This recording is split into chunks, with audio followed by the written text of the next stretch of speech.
This is it. Growing up, I had a community of friends who were not helping my values at all.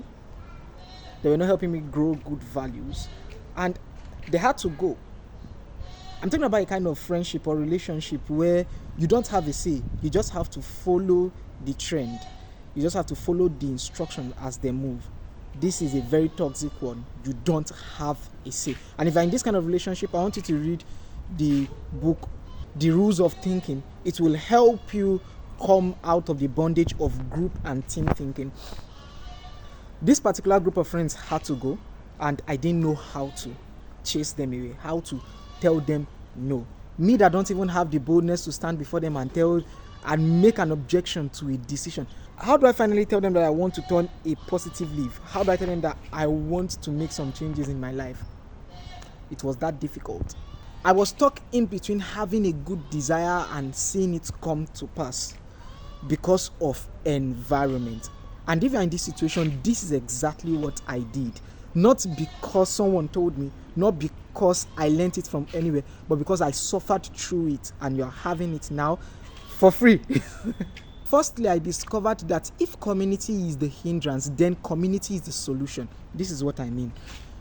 I found out that when I started attending events, joining associations, that this group of mine will not go normally. For example, attending fellowship, attending seminars of life coaching, attending church. Yes, those are one of the fellowships or events they will not, or association they will not want to be part of. I discovered that when I started joining this association that are contrary to the association where I primarily reside in my local environment, I realized that they began to shift from me gradually. I began to feel at home. It filled up the space and fear of loneliness I felt whenever I want to make a contrary decision.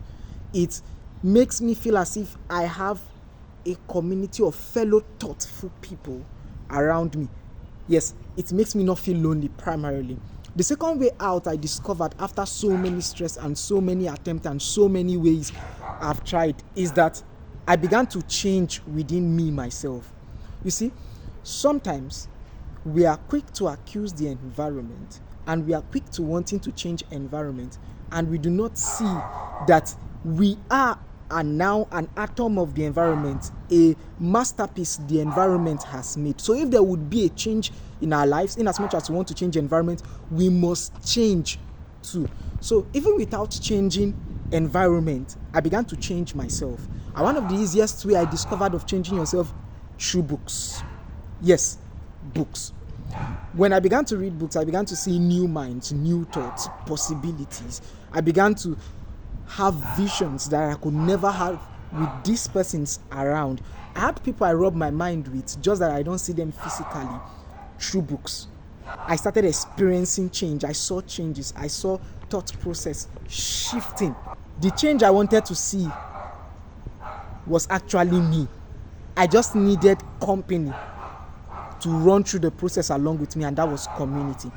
So as I was changing me, I was changing company too.